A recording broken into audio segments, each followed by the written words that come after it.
அன்பருக்கு அன்பனே யாவையுமாய் அல்லையுமாம்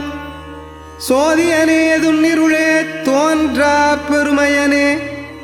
ஆதியனே அந்தம் நடுவாகி அல்லானே ஈர்த்து என்னை ஆட்கொண்ட எந்தை பெருமானே கூர்த்த விஞ்ஞானத்தால் கொண்டுணர்வார்தம் கருத்தின் நோக்கரிய நோக்கே நுணுக்கரிய நுண்ணுணர்வே. நின்பால் அன்பு கொண்டவர்களினும் மிகுதியாக அவர்கள்பால் அன்பு கொள்பவனே, எல்லா பொருள்களுமாய் விளங்கி அவற்றினும் வேறுபட்டவனாகவும் விளங்குபவனே, ஒளிப்பிழம்பே, செறிந்த இருள் வடிவமே, எளிதாக உயிர்களால் விளங்கிக் கொள்ள முடியாதவனே, பொருள்கள் அனைத்திற்கும் முதலும் நடுவும் இறுதியுமாக விளங்கி அவை அல்லாத வேறு ஒன்றாகவும் இருப்பவனே, நீரே வலிய வந்து என்னை உம்பால் இழுத்து அடிமையாகச் செய்து ஆட்கொண்டீர். என் தந்தை